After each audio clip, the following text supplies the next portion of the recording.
মাপের মধ্যে যদি আমি ভেজাল দিয়া দেই, আমি যদি কম দিয়া দেয়, মার্কেটের মধ্যে অনেক সময় দেখা যায় মানুষ ব্যবসায়িকরা কাপড় কিনতে গেছি, একটা দেখাইছে দিয়া দিছে আরেকটা। আল্লাহ বলে এই অবস্থায় গুনাহটা গুনাহ বান্দা জানে। ব্যবসার মধ্যে 2 নম্বরে করতে যাবে এটাও গুনাহ, সুদ খাইতে যাবে এটাও গুনাহ, ঘুষ খাইতে যাইবে এটাও গুনাহ, সমাজের মধ্যে অন্যায় অবিচার করবে এটাও গুনাহ, চুরি করবে ডাকাতি করবে বান্দা জানে এটাও গুনাহ। আল্লাহ বলে যে বান্দা এই গুনাহ করতে গিয়া, যেই বান্দা গুনাহের কাছ থেকে নিজেকে বাঁচায়া রাখলো, যেই বান্দা নিজের নফসকে বাঁচায়া রাখছে, যেই বান্দা নিজেকে গুনাহ থেকে বিরত রাখছে, আল্লাহ বলে ফাইন্নু আম্মা মান খাফা মাকামা রাব্বিহি ওয়া নাহান নাফসা আনিল হাওয়া। যেই বান্দা গুনাহের কাজ করতে গিয়া যে কথা বললাম, যেগুলা বললাম, সুদ ঘুষ অন্যায় অবিচার, মাপে ভেজাল দেওয়া, কম দেওয়া, দেখায়া আরেকটা দেওয়া, এই সমস্ত গুনাহের কাজ বান্দা করতে গিয়া নিজে আবার মনে মনে ভাবতেছে এখানে আমি 2 নাম্বারই করতে পারবো না, আমার যদিও কেউ না দেখে একজন তো দেখতেছে, তিনি আমার রব। এই কথা চিন্তা করি বান্দা, যে বান্দা নিজেকে গুনাহের কাজ থেকে ফিরায়া রাখে, আল্লাহ বলেন ফাইনাল জান্নাতা হিয়াল মাওয়া, আমি আল্লাহ ওই বান্দাকে জান্নাতের মালিক বানায়া দিব। অন্য আয়াতে আল্লাহ বলেন ওয়ালিমান খাফা মাকামা রাব্বিহি জান্নাতান। এই বান্দা শুনো, যে বান্দা আল্লাহর ভয় অন্তরে নিয়া, আল্লাহর ভয় অন্তরে নিয়া গুনাহের কাজ ছেড়ে দিবে, আল্লাহ বলেন ওয়ালিমান খাফা মাকামা রাব্বিহি জান্নাত। कर लगिया कंदो दीवारती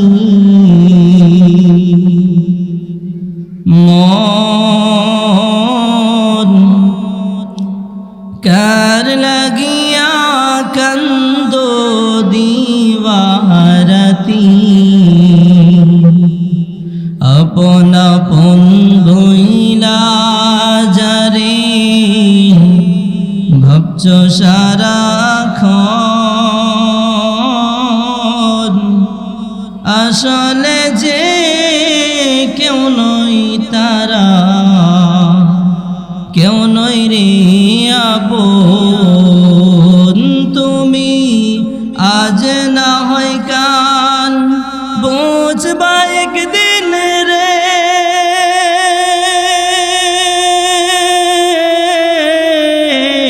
আজ না হয় কাল বুঝবা একদিন, নিভলে জীবন বাতি।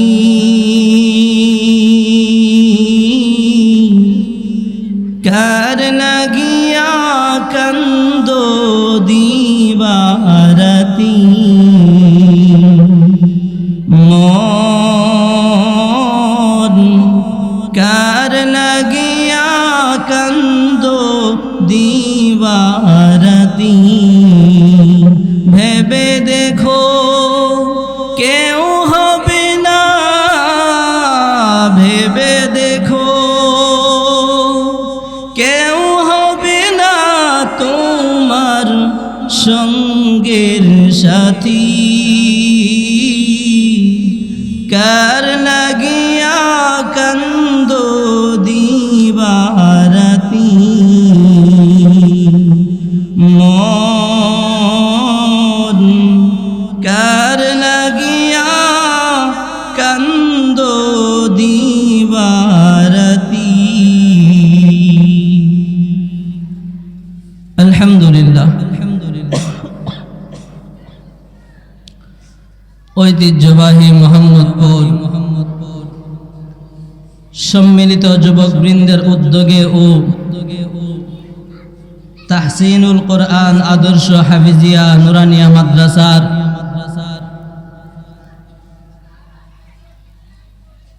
35তম বার্ষিক তাফসীরুল কোরআন মাহফিলের আজ দ্বিতীয় দিনে সম্মানিত সভাপতি আমার অত্যন্ত মোহাব্বতের মানুষ হযরত মাওলানা দ্বীন মোহাম্মদ খান সাহেব এবং মাদ্রাসার সম্মানিত পরিচালক উস্তাদ মুহতারাম হযরত মাওলানা ফিরোজুল আলম সহ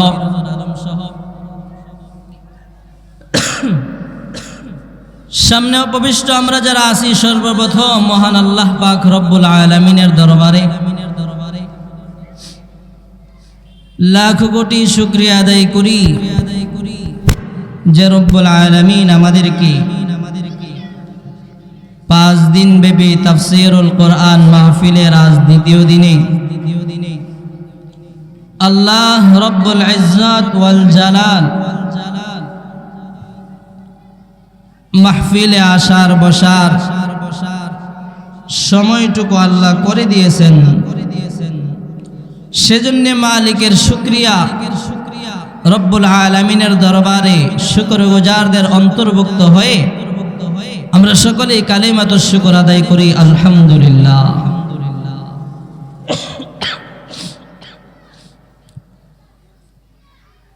এই মাহফিল দেওয়ার উদ্দেশ্য কি?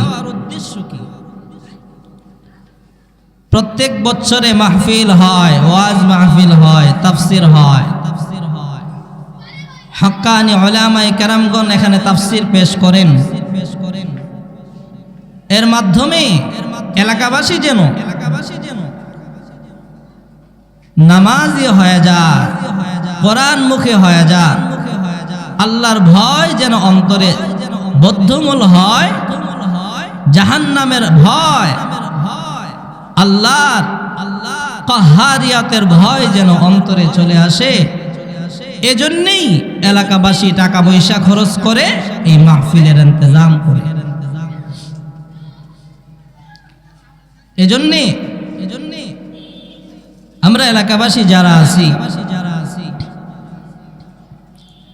আল্লাহর প্রিয় বান্দারা, যুবক ভাইয়েরা, মুরব্বী বাবারা, আমরা নিয়ত করি এই ওয়াজ মাহফিল থেকে, তাফসীর মাহফিল থেকে যেন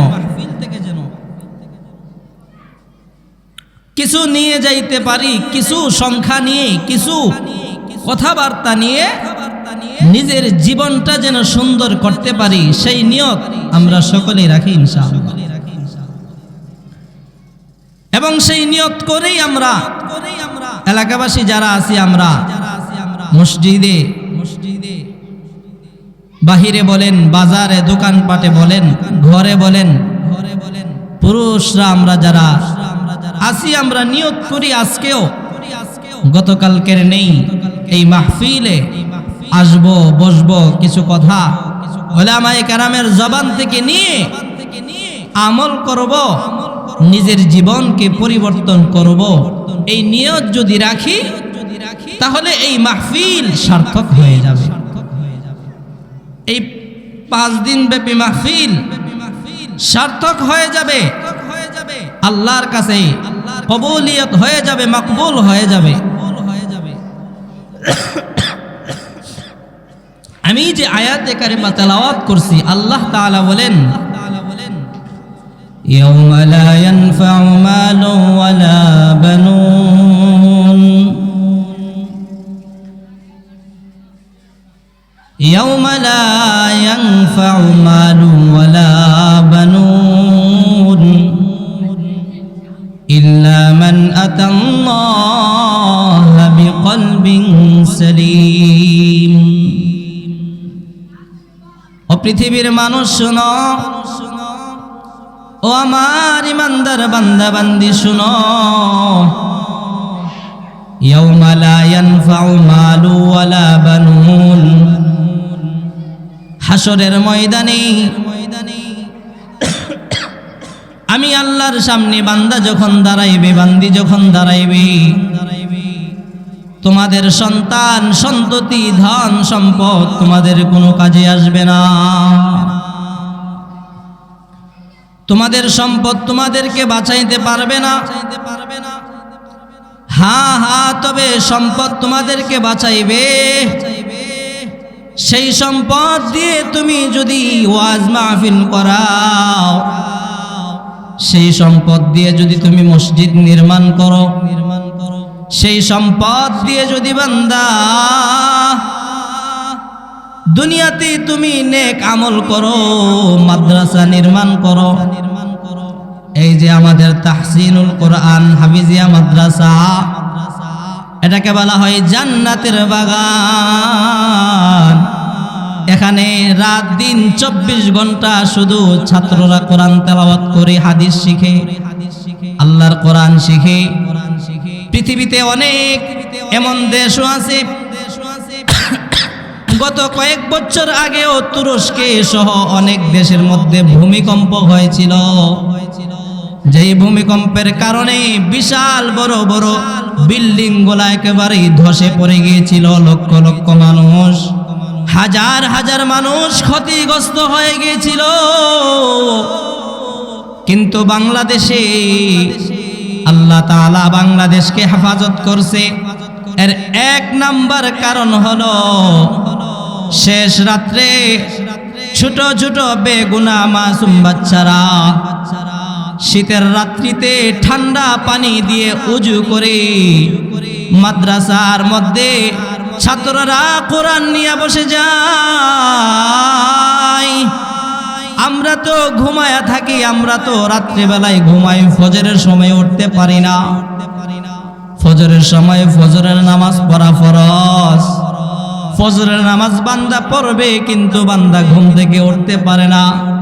কিন্তু এরকম মাদ্রাসার মধ্যে ছোট ছোট বেগুনাহ মাসুম বাচ্চারা ফজরের নামাজের 1 ঘন্টা আগে ওইটা তারা কোরআন রিচার্জ করতে থাকে। বলে এই জন্যে বাংলাদেশে মানুষ এখনো শান্তিতে আছে কেন? বলে সারা বাংলাদেশে কোটি কোটি মাদ্রাসা আছে, কোটি কোটি মসজিদ আছে। এই মসজিদে নামাজ পড়ে, মাদ্রাসায় ছোট ছোট বেগুনাহ মাসুম বাচ্চারা কোরআন তেলাওয়াত করে। এই কোরআন তেলাওয়াতের বরকতে আল্লাহ বাংলাদেশকে এখনো পর্যন্ত নিরাপদে রাখছে, আলহামদুলিল্লাহ। না হয় তুরস্কে ভূমিকম্প হয়েছে, মায়ানমারে ভূমিকম্প হয়েছে, মানুষ ক্ষতিগ্রস্ত, জমিন ফেটে গিয়েছে, বিশাল বড় বড় বিল্ডিং ভেঙ্গে তুলার মতো উঠতে থাকছে। গত শুক্রবারেরও ঘটনা, 5.7% যে ভূমিকম্প হয়েছিল, এই ভূমিকম্পে প্রত্যেকটা মানুষের ঘর থরথর করে কেঁপে গিয়েছিল। এর কারণ সমাজের মধ্যে জিনা, ব্যভিচার, গুনাহের আখড়া। এই গুনাহের কারণে আল্লাহ বলতেছে আর সহ্য হচ্ছে না, গুনাহের কাজ বন্ধ করো। ও মানুষ, গুনাহ ছেড়ে দাও, গুনাহ থেকে পরিত্রাণ হয়ে যাও। ইস্তাগফিরু রাব্বাকুম ইন্নাহু কানা গফফারা। আল্লাহর কাছে ইস্তেগফার করো, দৈনন্দিন ইস্তেগফার করো, আল্লাহর কাছে ক্ষমা চাও, মাফ চাও। কেন? আল্লাহই তো তোমার গুনাহ, আমার গুনাহ মাফ করবে। এই জন্য সম্পদ বলছিলাম তোমার কাজে আসবে, সম্পদ কাজে আসবে। সেই সম্পদ দিয়ে যদি তুমি নেক কাজ করো, মাদ্রাসা নির্মাণ করো, মাদ্রাসার মধ্যে তুমি যদি টাকা দিয়া, সন্তান দিয়া তুমি সহযোগিতা করো, আল্লাহ বলেন লিল্লাযীনা আহসানুল হুসনা ওয়া জিয়াদা, লিল্লাযীনা আহসানুল হুসনা। আহসানুল হুসনা যারা নেক আমল করে, যারা মাদ্রাসা নির্মাণ করে, মাদ্রাসায় ছাত্র দেয়, মাদ্রাসার ছাত্রকে সহযোগী করে, রোজিং রাইখা খাওয়ায়, আল্লাহ বলেন ওই বান্দাদের জন্য আছে জান্নাত ওয়া জিয়াদা। আল্লাহ বলে এর চাইতেও বেশি অতিরিক্ত দেওয়া হবে। জান্নাত কেমন শান্তির জায়গা, জান্নাত আল্লাহর পয়গম্বর জানায় দে জান্নাত কেমন বান্দা তুমি জানোনি? মা লা আইনুন রাআত ওয়ালা উযুনুন সামিআত ওয়ালা খাতার আলা কলবি বাশার। ও আমার উম্মত শুনো শুনো, জান্নাতের মধ্যে আল্লাহ কি রাখছে? জান্নাত এমন একটা জায়গা যেই জান্নাতের মধ্যে আল্লাহ তাআলা অসংখ্য অফুরন্ত নিয়ামত বান্দার জন্য রাখছে। যেই জান্নাত বান্দার জন্য আল্লাহ রাখছে, দুনিয়াতে যদি নেক আমল করে, দুনিয়াতে বান্দা নেক আমল করার কারণে আমি আল্লাহ তাদেরকে জান্নাত দিব। কেমন জান্নাত দিব? মালা আইনুন রাআত ওয়ালা উযুনুন সামিআত। বান্দা এমন এমন নিয়ামত দিব, যেই নিয়ামত তুমি কখনো খাও নাই, দেখো নাই, কল্পনাও করো নাই। আমি আল্লাহ এমন এমন নিয়ামত দিব। বান্দা এত এত নিয়ামত আমি আল্লাহ জান্নাতে দিব। এই নিয়ামত বান্দা তুমি যদি পেতে চাও, আল্লাহ জানায়া দে, ইন্নাল্লাযীনা আমানু ওয়া আমিলুস সালিহাতি কানাত লাহুম জান্নাতুল ফিরদাউসি নুজুলা। ইল্লাল্লাযীনা আমানু ওয়া আমিলুস সালিহাত। আল্লাহ তাআলা এরকম ভাবে অসংখ্য আয়াত নাজিল করে আমাদেরকে শোনায় দিছে, বান্দা তুমি যদি দুনিয়াতে নেক আমল করো, সম্পদ তোমার হবে, আমি আল্লাহ তোমাকে সম্পদ দিব। এই সম্পদ পাইয়া বান্দা সাবধান, তুমি কিন্তু আমি আল্লাহকে ভুইলা যাও না। আল্লাহ বলে, ওয়ালা নাবলুওয়ান্নাকুম বিশাইইম মিনাল খাউফ ওয়াল জু' ওয়া নাকসিম মিনাল আমওয়াল ওয়াল আনফুসি ওয়াস সামারাত। আমি আল্লাহ বান্দা তোমাকে অবশ্যই পরীক্ষা করব, পরীক্ষা ছাড়া আমি তোমাকে জান্নাত দিব না।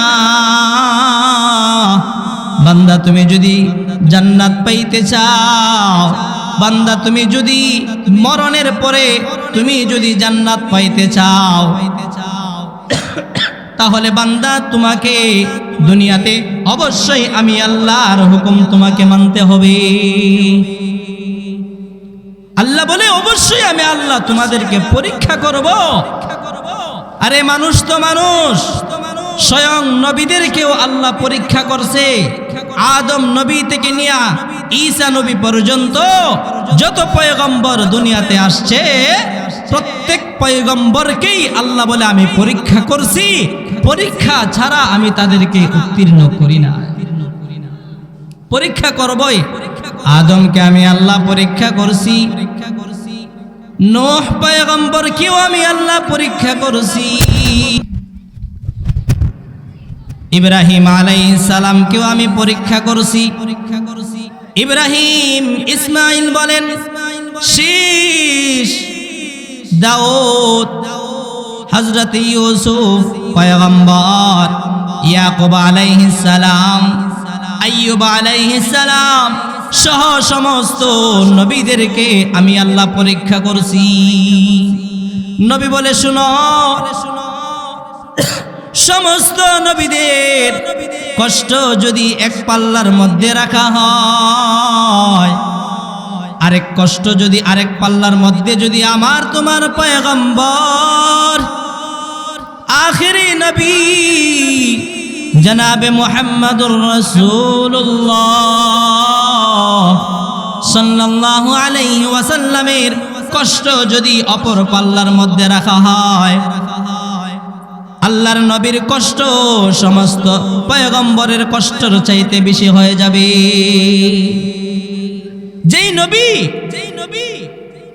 যেই নবীকে ফেরেশতারা বলতেছে, ওগো আল্লাহর পয়গম্বর, আপনি যদি বলেন উহুদ পাহাড়টা আপনার জন্য স্বর্ণ বানিয়ে দিব, আপনি শুধু একটু অনুমতি দেন। বলে, না, আমি দুনিয়াতে সম্পদ চাই না, দুনিয়াতে আমি আল্লাহর নবীর সম্পদ চাই না।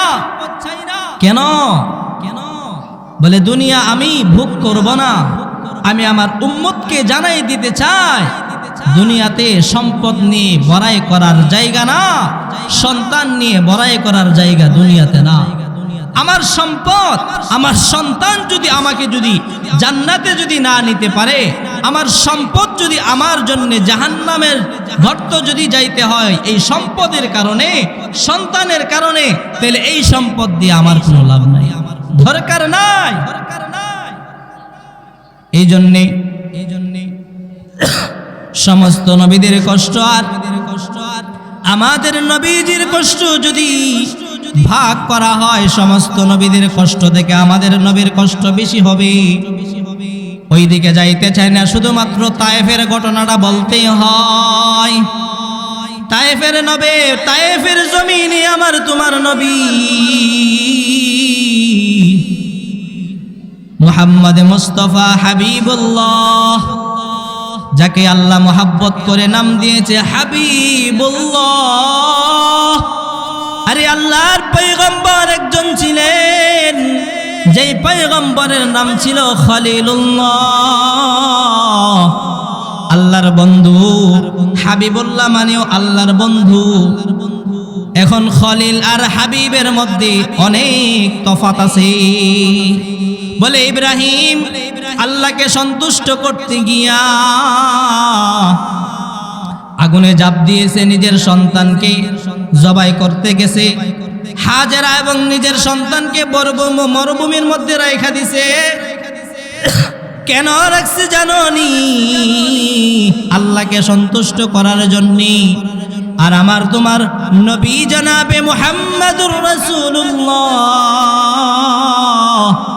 সাল্লাল্লাহু আলাইহি ওয়াসাল্লাম এমন একজন নবী আমরা পাইছি, যেই নবীকে স্বয়ং রব্বুল আলামিন সন্তুষ্ট করার জন্য পাগল। ওই নবী তায়েফের ময়দানে গিয়ে বলতেছে, মক্কার জমিনে তো দাওয়াত দিতেছে, মানুষ কালেমা পড়ে না। মক্কার জমিনে মানুষকে দাওয়াত দিতেছে, মানুষ মুসলমান হয় না, কোরআনের পথে তারা আসে না। নবী চিন্তা করলেন আমি চলে যাই তায়েফের ময়দানে। যায়েদ বিন হারেসকে নিয়ে নবীজি তায়েফের ময়দানে চলে গেছে। ইয়া আইয়ুহান নাস কুলু লা ইলাহা ইল্লাল্লাহ তুফলিহু। ও তায়েফের মানুষ, তোমরা পড়ো লা ইলাহা ইল্লাল্লাহ, তোমরা মেনে নাও যে একমাত্র আল্লাহ ছাড়া আর কোনো মাবুদ নাই। লা ইলাহা ইল্লাল্লাহ, লা খালিকা ইল্লাল্লাহ, লা মালিকা ইল্লাল্লাহ। আল্লাহ ছাড়া কোনো ইলাহ নাই, আল্লাহ ছাড়া কোনো মাবুদ নাই, আল্লাহ ছাড়া কোনো রাজ্জাক রিজিক দাতা নাই। সন্তান দেওয়ার মালিক আল্লাহ, সম্পদ দেওয়ার মালিক আল্লাহ, ইজ্জত দেওয়ার মালিক আল্লাহ, বেইজ্জতি করার ক্ষমতাও আল্লাহর আছে, দুনিয়ার কোনো মানুষের নাই। ও মানুষ, তোমরা এক আল্লাহকে মেনে নাও। তায়েফের ময়দানে এইভাবে মানুষদেরকে দাওয়াত দিতেছে, কোনো মানুষ দাওয়াত কবুল করে না। নবীজির জানের পরম দুশমন উতবা ইবনে আবি মুআইদ, উতবা এবার চিন্তা করতেছে, মুহাম্মদকে মক্কায় তো কোনো কিছু করতে পারছি না, এবার তায়েফের ময়দানে যাইতেছে, তাকে আমরা আঘাত করব। নবীজির উপরে হামলা করার জন্য উতবা নিজেই গুন্ডা রেডি করছে। কারণ যাদের টাকা আছে, যাদের পয়সা আছে, তাদের ক্ষমতা আছে, তাদের দাপট আছে, তারা টাকার বিনিময়ে গুন্ডা ভাড়া করতে পারে, তারা টাকার বিনিময়ে ডাকাত ভাড়া করতে পারে, করে নিরীহ মানুষের উপরে তারা জুলুম চালাইতে পারে। ঠিক তদ্রূপ উতবারও টাকা পয়সার কোনো অভাব ছিল না, উতবার টাকার কোনো অভাব নাই। টাকার কারণে ক্ষমতা দাপট দেখায়া নবীজিরকে মারার জন্য উতবা এবার গুন্ডা রেডি করছে। বলতেছে, ও মানুষ, ও গুন্ডারা শোনো, তোমরা মুহাম্মদকে ছেড়ে দিবা না। মুহাম্মদকে তোমরা মেরে ফেলবা। মুহাম্মদ আমাদের ধর্মের বিরুদ্ধে কথা বলে, মুহাম্মদ আমাদের বাপদাদার বিরুদ্ধে কথা বলে, আমাদের ধর্মের উপরে মুহাম্মদ চুনকালি লাগাইতে চায়। ও গুন্ডারা, ওই যে মুহাম্মদ আসতেছে, তোমরা তাকে মেরে ফেলবা। নবীজি বলতেছে, ইয়া আইয়ুহান নাস কুলু লা ইলাহা ইল্লাল্লাহ, এ মানুষ সকল তোমরা পড়ো লা ইলাহা ইল্লাল্লাহ, আল্লাহ ছাড়া কোনো মাবুদ নাই, ঈমান আনো আল্লাহর প্রতি। তারা বলতেছে আমরা ঈমান আনবো না, তাহলে আমাকে ছেড়ে দাও, বলে ছেড়ে দিব না। এবার নবীজির উপরে গুন্ডা সকলেরা নবীজির উপরে ঝাঁপায়া পড়ছে। যেই নবীজির শরীরে মশা মাছি বসা পর্যন্ত হারাম,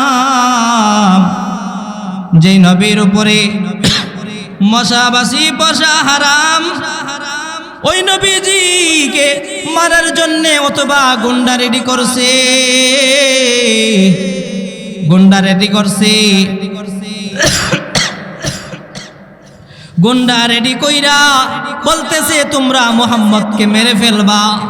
নবীজির উপরে গুন্ডারা আবার আক্রমণ চালাইছে, আঘাতের উপরে আঘাত, বৃষ্টির মতো প্রিয় নবীজির শরীর মুবারকের উপরে পাথর নিক্ষেপ করতেছে, পাথর নিক্ষেপ করতেছে।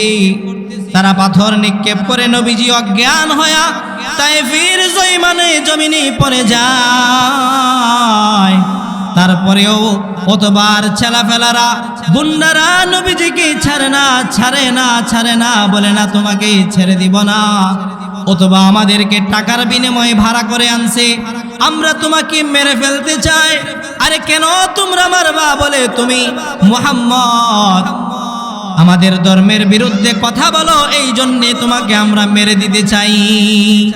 বেঈমান কাফেররা তাকে আঘাত করতেছে, আঘাত করতেছে, আঘাত করতে করতে এক পর্যায়ে নবীজিকে তারা অজ্ঞান করে ফেলছে।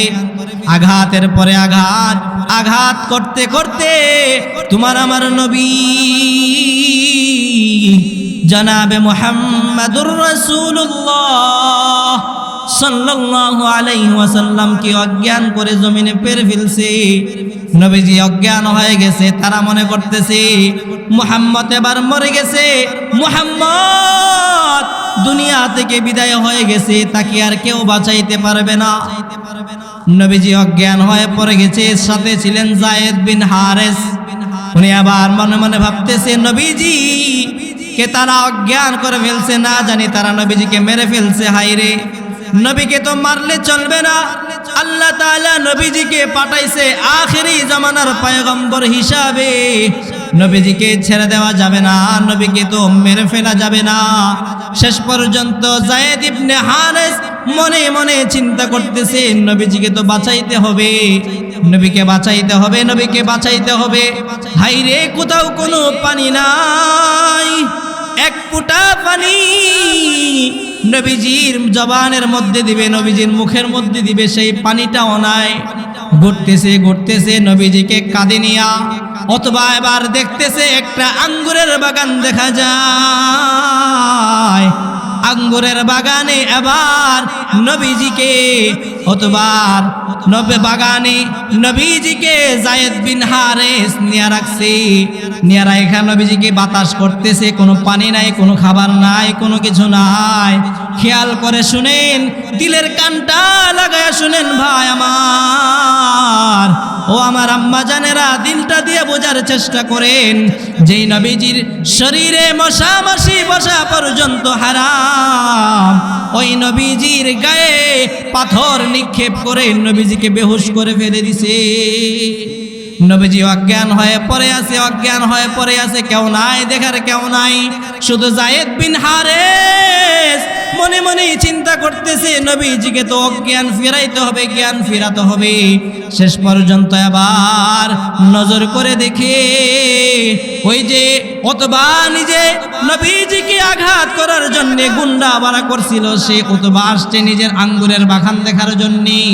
আঙ্গুরের বাগান দেখার জন্য আয়েশা দেখে দুইজন মানুষ বাগানের এক কর্নার মধ্যে পড়ে আছে। কে রে তারা? এবার নজর করে দেখে যায়েদের চেহারা দেখা যায়। অথবা এবার মনে মনে ভাবতেছে এখানে যেহেতু যায়েদ বিন হারেসা আছে তার মানে মুহাম্মদ আছে, মুহাম্মদও এখানে আছে। দেখি আবার কি অবস্থা, এই নবীজিকে আঘাত করতে করতে অজ্ঞান করে ফেলছে, এই নবীকে আঘাত করে ফেলছে। হাইরে, অথবা দেখে তো নিজেই বেহুশ হয়ে গেছে, মাথা খারাপ। মুহাম্মদকে তো এমন ভাবে মারার জন্য বলি না,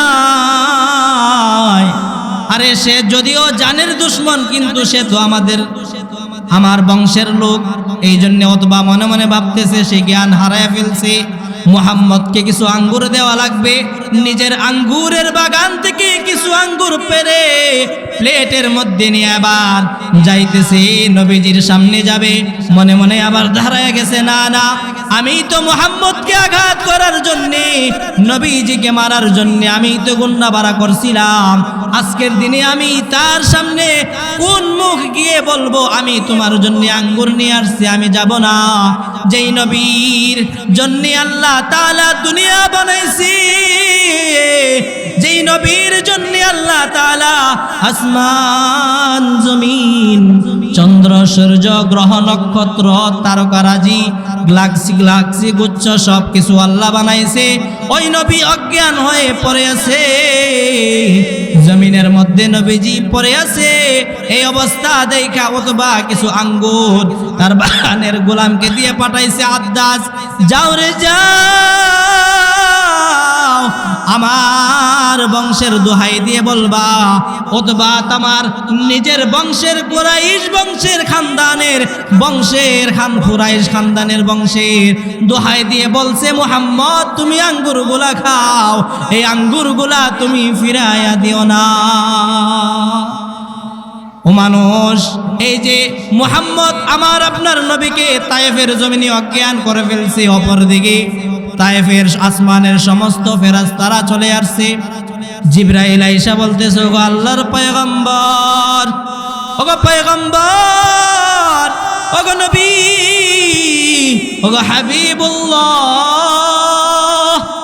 ওগো আল্লাহর পয়গম্বর, আমরা সমস্ত আসমানের ফেরেশতা আপনার কাছে চলে আসছি, আপনি একটা বার অনুমতি দেন, আপনি একবার যদি জবান দিয়ে বলেন এই তায়েফের জমিনটাকে আমরা পাহাড়, দুই পাশের পাহাড়ে আমরা চাপা দিয়া দিব, দুই পাশের পাহাড়কে আমরা চাপা দিয়া দিব। এই তায়েফ বলতে একটা জমিন ছিল, পৃথিবীর কেউ জানবে না। তায়েফ বলতে একটা গোত্র ছিল, পৃথিবীর মানচিত্র থেকে তায়েফ মুছে যাবে। ওগো আল্লাহর পয়গম্বর, ওগো প্রিয় রাসূল, আপনি একটাবার অনুমতি দেন, আপনি একটাবার বলেন, আপনি যদি আমাদেরকে অনুমতি দেন গো নবী, আপনার অনুমতি পেয়ে গো আমরা আপনার এই তায়েফের জমিনটাকে আমরা সকলেই একেবারে পাহাড় দিয়ে ঘিরে ফেলবো। নবীজি অজ্ঞান হয়ে পড়ে আছে। হঠাৎ জিবরাইলের কথা শুনে নবীজি মুহূর্তের ভেতরেই অজ্ঞানের মধ্যেও কেমন যেন হোশ ফিরে গেছে। বলতেছে, আরে জিবরাইল তুমি কি বলো? আল্লাহ, আরে আমি তো আল্লাহর কাছে আশা রাখি, তায়েফের মানুষ আমাকে চিনে নাই, আমাকে বুঝে নাই। আল্লাহুম্মা হদি কওমি ফাইন্নাহু লা ইয়ালামুন, আল্লাহুম্মা হদি কওমি ফাইন্নাহুম লা ইয়ালামুন, আল্লাহুম্মা হদি কওমি ফাইন্নাহু লা ইয়ালামুন। ও জিবরাইল তুমি কি বলতেছো? না না, আমি তাদেরকে বদদুয়া দিতে চাই না। ওরে মানুষ, ও জিবরাইল তুমি বলতেছো জমিনকে শেষ করে দিবা, তায়েফকে শেষ করলে চলবে না। আমি আল্লাহর কাছে আশা রাখি, তায়েফের বর্তমানে যারা বসবাস করতেছে তারা যদিও আমাকে চিনে না, তারা যদিও আমাকে মানতেছে না, আমি আল্লাহর কাছে আশা রাখি, আমি আল্লাহর কাছে আশা রাখি, আমার সেই ধারণা আছে তায়েফের মানুষ যদিও আমাকে না চিনে, তাদের নাতিরা পুতিরা একবার হলেও পড়বে আশহাদু আল্লা ইলাহা ইল্লাল্লাহ ওয়া আশহাদু আন্না মুহাম্মাদার রাসূলুল্লাহ, তারা একবার হলেও পড়বে লা ইলাহা ইল্লাল্লাহ মুহাম্মাদুর রাসূলুল্লাহ।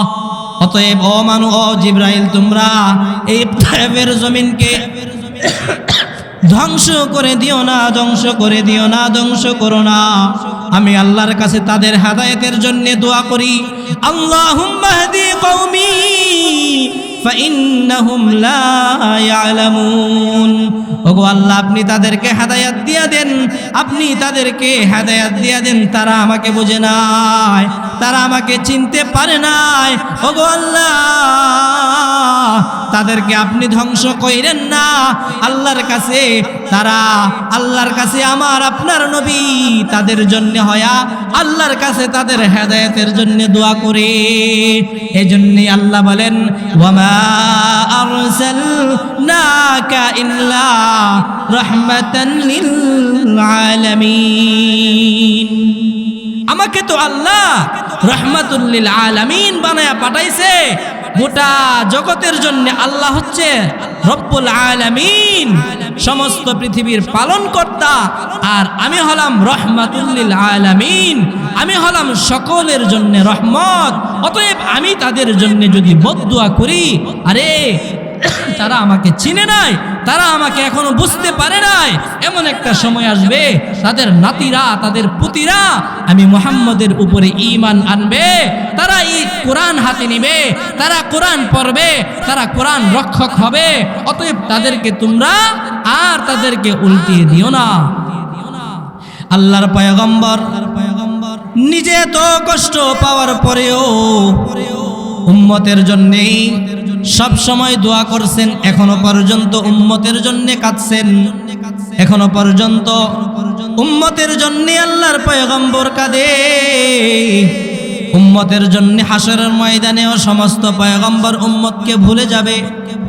সমস্ত পয়গম্বর বলবে নাফসি নাফসি, সমস্ত পয়গম্বর বলবে নাফসি নাফসি, আল্লাহ আমাকে বাঁচাও, আমাকে বাঁচাও।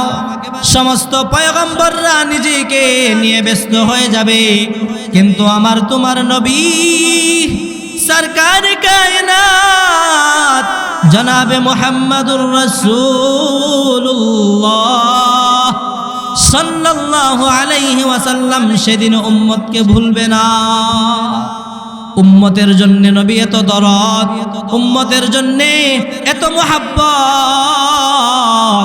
এই জন্য নবীকে যারা শেষ নবী মানে না তাদেরকে বলা হয় কাফের, কাদিয়ানি। তারা হচ্ছে কাফের, তারা আমাদের নবীজিকে শেষ নবী মানে না। আমাদের নবী শেষ নবী, লা ইলাহা ইল্লাল্লাহ মুহাম্মাদুর রাসূলুল্লাহ। লা ইলাহা ইল্লাল্লাহ, আল্লাহ ছাড়া কোনো মাবুদ নাই। মুহাম্মাদুর রাসূলুল্লাহ, মুহাম্মদ আল্লাহ তাআলার রাসূল। এই দুইটা কথার উপরে যেই ব্যক্তি ঈমান আনবে সে ব্যক্তি হচ্ছে মুসলমান। আর যারা বলে গোলাম আহমদ কাদিয়ানী, তারা কখনো মুসলমান হতে পারে না। এজন্যে আল্লাহর আপনার নবী শেষ নবী, এটাকেও মানা, বিশ্বাস করা। আল্লাহর পয়গম্বর নবীজির এই কষ্ট একমাত্র কোরআনের জন্য করেছে, আমাদের জন্য, যেন আমাদের কাছে কোরআন এখনো পর্যন্ত পৌঁছাইতে পারে। কিয়ামত পর্যন্ত আনেওয়ালা সমস্ত উম্মতের জন্য আল্লাহর নবী দান মোবারক শহীদ করছে তায়েফে, দান মোবারক শহীদ করছে উহুদের ময়দানে, তায়েফের ময়দানে রক্ত ঝরাইছে। একমাত্র উদ্দেশ্য ছিল আমার উম্মত যেন কোরআনওয়ালা হয়ে যা, আমার উম্মত যেন হাদিসওয়ালা হয়ে যা, আমার উম্মত যেন কোরআন নিয়ে রিসার্চ করে, আমার উম্মত যেন কোরআন নিয়েই ব্যস্ত থাকে, আমার উম্মত যেন এই কোরআনের তাফসীরই সবসময় করে। এই জন্যই মূলত এই কোরআন, এই জন্যই তাফসীর মাহফিল, এই জন্যই মাদ্রাসা, এই জন্যই মসজিদ, এই জন্যই আজকের এই 3 দিন 5 দিন ব্যাপী তাফসীরুল কোরআন মাহফিল। এই জন্যে আল্লাহ কোরআনের মধ্যে জানায় দিছে, ও মানুষ শোনো, তোমাদের সম্পদ, তোমাদের সন্তানাদি পৃথিবীতে যদিও তোমরা দাপট নিয়ে চলো, এই সম্পদ সন্তান তোমাদের কোনো কাজে আসবে না। ইযা মাতাল ইনসান ইনকাতা আনহু আমালুহু ইল্লা মিন সালাস ইল্লা মিন সাদাকাতিন জারিয়া আও ইলমিন ইউনতাফাউ বিহি আও ওয়ালাদিন সালিহ। তিনটার কথা বলছে। তুমি আমি যখন মৃত্যুবরণ করব, যেদিন তোমার আমার মৃত্যু হয়ে যাবে, দুনিয়া থেকে তোমার আমার প্রাণবায়ু উড়ে যাবে, শেষ হয়ে যাবে। দুনিয়া থেকে তুমি আমি চলে যাব। এই পৃথিবীতে কে হয় তোমরা দুনিয়াতে থাকতে পারবা না। আল্লাহ বলে, কুল ইন্নাল মাউতাল্লাযী তাফিরুনা মিনহু ফাইন্নাহু মুলাকিকুম। বান্দা শোনো, বান্দা শোনো, ও আমার বান্দি শোনো, মৃত্যু থেকে তোমরা কে হয় রেহাই পাইবা না। মরণ থেকে যতই পালাও, মরণ তোমায় নেবে ঘিরি। যদিও সুদূর আকাশ পানে লুকাও, সেটাই লাগাই সিঁড়ি। আমার মরণের কতদিন বাকি আমি জানিলাম না গো আল্লাহ, মরণের কতদিন বাকি। আমার মরণের কতদিন বাকি আমি জানিলাম না গো আল্লাহ, মরণের কতদিন বাকি। আর আজরাইল আসিয়া যখন হস্তে দিবা দরি, আজরাইল আসিয়া যখন হস্তে দিবা দরি, তখন আমার মনাবাই খরবা লুকালুকি আমি জানিলাম না গো আল্লাহ, মরণের কতদিন বাকি।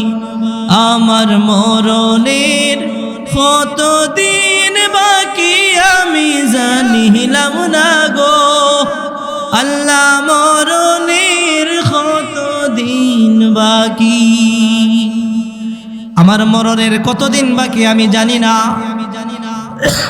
আমি যে স্টেজ থেকে নেমে যাব,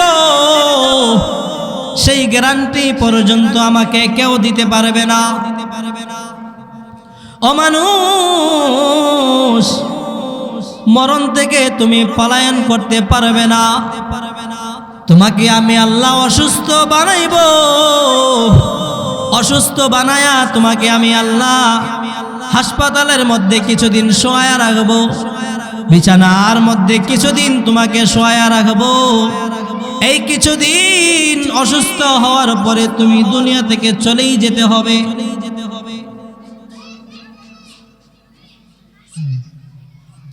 দুনিয়া থেকে তুমি চলেই যেতে হবে, তোমাকে কেউ রাখতে পারবে না। বান্দা, যতই চেষ্টা করো দুনিয়াতে তুমি থাকতে পারবে না। ফাইন্নাহু মুলাকিকুম, তুমি দুনিয়া থেকে চলে যাইবা। দুনিয়া থেকে যে তুমি চলে যাইবা রে বান্দা, কি নিয়ে আমি আল্লাহর সামনে দাঁড়াইবা সেই চিন্তা করো, সেই চিন্তা করো। কি নিয়ে আমি আল্লাহর সামনে তোমরা দাঁড়াইবা? নেক আমল করো নাই, নেক আমল না করার কারণে বান্দা কুলু ওয়া তামাত্তাউ কলিলান, আল্লাহ বলে বান্দা খাইতেছো কোনো সমস্যা নাই, আমি আল্লাহ তোমাকে কোনো বাধা দিব না। বান্দা তুমি সকালের খাবার খাইতে বসছো, মনে রাখো তুমি ফজরের নামাজ পড়ো নাই। জোহরের খাবার খাইতে বসছো, মনে রাখো জোহরের নামাজ পড়ো নাই। এরকম ভাবে আল্লাহ তাআলা বলতে থাকে, বান্দা এরে বান্দা, আমি আল্লাহ দুনিয়াতে বেঈমান কাফেরদেরকে খাওয়াই, পশু পাখিদেরকেও আমি আল্লাহই খাওয়াই। সমুদ্রের মধ্যে বিশাল বড় বড় মাছ আমি আল্লাহ তৈরি করছি। এই মাছকেও আমি আল্লাহ খাওয়াইতেছি। বনের মধ্যে বিশাল বড় বড় হাতি, বন্য হাতি, তাদেরকেও আমি আল্লাহ খাওয়াইতেছি। বনের মধ্যে আছে বাঘ, সিংহ, তারা সব সময় গোশত খায়। তাদেরকে কেউ যদি গিয়ে বলে আসতে গোশতর ব্যবস্থা হয় না, এই কলা গাছ খাও, সিংহ কখনো খাবে না। রয়্যাল বেঙ্গল টাইগার কখনো কলা গাছ খাবে না। মাছ দিলে কখনো মাছ খাবে না। কেন বলে সে সব সময় গোশত খায়। আল্লাহ বলে আমি তাকে গোশত খাওয়াই বান্দা, আর তোমাকে আমি আল্লাহ মানুষ বানাইছি, কেন তোমাকে আমি খাওয়াইব না? আমি আল্লাহ হলাম রহমান, আমি আল্লাহ হলাম গফফার, আমি আল্লাহ হলাম রহমান, আমি আল্লাহই হলাম রাজ্জাক। বান্দা তোমাকে আমি আল্লাহই খাওয়াইব। দুনিয়াতে বেঈমান কাফেরদেরকে আমি আল্লাহ খাওয়াইতেছি। বান্দা শুনো, সম্পদ দুনিয়াতে হওয়ার কারণে মানুষের দাপটে থাকা যায় না। সন্তান যদি 10 জন হয়, বলে আমার 10টা সন্তান আছে। না না, এই সন্তানকে যদি তুমি ভালো শিক্ষায় শিক্ষিত না করো, সন্তানকে তুমি যদি ধার্মিক শিক্ষায় শিক্ষিত না করো, মৃত্যুর পরে তোমার এই সন্তান তোমার কোনো কাজে আসবে না। তবে হা বান্দা, দুনিয়াতে তোমার টাকা ছিল, তুমি গরিবকে খাওয়াইছো। একজন অসহায়, তাকে তুমি খাবার দিছো। বান্দা শুনো, দুনিয়াতে আমি আল্লাহ তোমাকে সম্পদ দিয়েছি, এই সম্পদের অপব্যবহার করিও না। সম্পদ তুমি যদি জমাইতে থাকো রে বান্দা, এই সম্পদ কাল হাসরের ময়দানে বিশাল বড় অজগর সাপে রূপান্তরিত করিয়া আমি আল্লাহ তোমার গলার মধ্যে পেঁচায়া দিব। হাদিসের মধ্যে আছে, আল্লাহর পয়গম্বর বলে, যারা দুনিয়াতে সম্পদ উপার্জন করতে থাকে, দুনিয়াতে সম্পদ উপার্জন করতে করতে এক আল্লাহকে ভুলে যায়। হজ ফরজ হইলে হজ করে না, যাকাত ফরজ হইলে তারা যাকাত দেয় না। যাকাত আসছে 10 লক্ষ টাকা, 1 লক্ষ টাকার কাপড় আয়না সারা গ্রামে বিতরণ করে ফেলে, আর বাকি 9 লক্ষ টাকা নিজের যাকাতের টাকা নিজেই খেয়ে ফেলে। না, তোমার উপরে যেটা আসছে এটা তোমাকে দিতেই হবে। এটা অতিরিক্ত জমি, এটা যদি তুমি দিয়ে দাও, তাহলে তোমার বাকি সব সম্পদ তোমার জন্য হালাল হয়ে যাবে। এই জন্য আল্লাহ বলেন, ইয়াউমা লা ইয়ানফাউ মালু ওয়ালা বানুন। ওরে বান্দা, দুনিয়ার জমিনে সম্পদ তোমার কোনো কাজে আসবে না। দুনিয়ার সম্পদ তোমার কোনো কাজে আসবে না। দুনিয়ার সন্তান সন্ততি হাসরের ময়দানে তোমার কোনো কাজে আসবে না। আমি আল্লাহর সামনে তোমাকে বান্দা অবশ্যই অবশ্যই দাঁড়াইতে হবে। আমি আল্লাহর সামনে তোমাকে দাঁড়াইতে হবে। ফাইন্নাহু মুলাক, সব কিছু তোমার কাজে আসবে না। তুমি আগে নিজেই নেক আমল করো। ওয়া আম্মা মান খাফা মাকামা রাব্বিহি ওয়া নাহান নাফসা আনিল হাওয়া। আল্লাহ বলে, যারা আমি আল্লাহর ভয় নিয়া গুনাহের কাছ থেকে বিরত হয়ে যায়, গুনাহ থেকে নিজের নফসকে বিরত রাখে, গুনাহ থেকে নিজেকে পরিত্রাণ করে, চুরি করতে গেছে বান্দা, চুরি করে নাই বলে আমার আল্লাহ দেখতেছে। মানুষের সম্পদ মারতে গেছে বলে কেউ দেখে নাই, বলে একজন দেখতেছে আমার আল্লাহ। ক্ষেতের মধ্যে গিয়ে আইল কাটতেছে বলে আমার ক্ষেতটা বড় হবে। না না, বলে এটা আমি করতে পারবো না, এটা আমি করতে পারবো না, আমার একজন আবাওলা দেখতেছে। দুনিয়ার কোনো মানুষ না দেখলেও আমার আল্লাহ দেখে। বলে রাত্রেবেলা মানুষের উপরে অত্যাচারী করে চুরি ডাকাইতি করো, বলে না আমার আল্লাহ দেখতেছে। বান্দা সুদ খাইতেছে, মনে মনে ভাবতেছে আমি বড় লোক হয়ে যাব। আল্লাহ বলে না, আহাল্লাল্লাহুল বায়া ওয়া হাররামার রিবা। আল্লাহ বলে আমি আল্লাহ ব্যবসাকে হালাল করে করছি, সুদ ঘুষকে আমি আল্লাহ হারাম করছি। বান্দা সুদ খায়ও না, ঘুষ খায়ও না রে বান্দা, ঘুষ খায়ও না, নেক আমল করো, নেক আমল করো। বান্দা সুদ খাইতে গেছে, সেখানেও চিন্তা করতেছে না আমার আল্লাহর ভয় আমি অন্তরে নিতে হবে, আমি সুদ খাইতে পারবো না, পারবো না, আমি দুই নাম্বারই করতে পারবো না। ব্যবসায়িক ভাই ব্যবসা করতে গেছে, ব্যবসার মধ্যে গিয়ে মনে মনে চিন্তা করতেছে আমি যেই দোকানি ভাই আমার কাছ থেকে ফল কেনার জন্য আসছে, আলু পেঁয়াজ মাছ গোশত যেই তরকারি আমার কাছে ক্রয় করার জন্য আসছে, আর বান্দা এখন যদি মনে মনে চিন্তা করে আমি যদি ব্যবসার মধ্যে দুই নাম্বারই করি, মাপের মধ্যে যদি আমি ভেজাল দিয়া দেই, আমি যদি কম দিয়া দেয়, মার্কেটের মধ্যে অনেক সময় দেখা যায় মানুষ ব্যবসায়িকরা কাপড় কিনতে গেছি একটা দেখাইছে দিয়া দিছে আর একটা। আল্লাহ বলে এই অবস্থায় গুনাহ, এটা গুনাহ বান্দা জানে। ব্যবসার মধ্যে দুই নাম্বারই করতে যাবে এটাও গুনাহ, সুদ খাইতে যাবে এটাও গুনাহ, ঘুষ খাইতে যাইবে এটাও গুনাহ, সমাজের মধ্যে অন্যায় অবিচার করবে এটাও গুনাহ, চুরি করবে ডাকাতি করবে বান্দা জানে এটাও গুনাহ। আল্লাহ বলে যে বান্দা এই গুনাহ করতে গিয়া, যেই বান্দা গুনাহের কাছ থেকে নিজেকে বাঁচায়া রাখলো, যেই বান্দা নিজের নফসকে বাঁচায়া রাখছে, যেই বান্দা নিজেকে গুনাহ থেকে বিরত রাখছে, আল্লাহ বলে ফাইন্নু আম্মা মান খাফা মাকামা রাব্বিহি ওয়া নাহান নাফসা আনিল হাওয়া। যেই বান্দা গুনাহের কাজ করতে গিয়া যে কথা বললাম, যেগুলা বললাম, সুদ ঘুষ অন্যায় অবিচার, মাপে ভেজাল দেওয়া, কম দেওয়া, দেখায়া আরেকটা দেওয়া, এই সমস্ত গুনাহের কাজ বান্দা করতে গিয়া নিজে আবার মনে মনে ভাবতেছে এখানে আমি দুই নাম্বারই করতে পারবো না, আমার যদিও কেউ না দেখে একজন তো দেখতেছে তিনি আমার রব। এই কথা চিন্তা করি বান্দা, যে বান্দা নিজেকে গুনাহের কাছ থেকে বিরায় রাখে, আল্লাহ বলেন ফাইনাল জান্নাতা হিয়াল মাওয়া, আমি আল্লাহ ওই বান্দাকে জান্নাতের মালিক বানায়া দিব। অন্য আয়াতে আল্লাহ বলেন ওয়ালিমান খাফা মাকামা রাব্বিহি জান্নাতান। এই বান্দা শুনো, যে বান্দা আল্লাহর ভয় অন্তরে নিয়া, আল্লাহর ভয় অন্তরে নিয়া গুনাহের কাজ ছেড়ে দিবে, আল্লাহ বলেন ওয়ালিমান খাফা মাকামা রাব্বিহি জান্নাতান। সূরাতুর রহমানে আল্লাহ বলে যে বান্দা আমি আল্লাহর সামনে দণ্ডায়মান হইতে হবে, বান্দা আমি আল্লাহর সামনে দাঁড়াইবে, এই দাঁড়ানোটাকে ভয় করিয়া কি হিসাব দিবে আল্লাহর সামনে যে দাঁড়াইবে, কোন মুখ নিয়ে দাঁড়াইবে। বান্দা যে দুনিয়াতে দুই নম্বরে করছে, গুনাহ করছে, অপকর্ম করছে, এই জন্যে বান্দা যে দুই নম্বরে করতে গিয়া আল্লাহকে ভয় করছে বলে আমি আল্লাহর সামনে আমাকে দাঁড়াইতে হবে,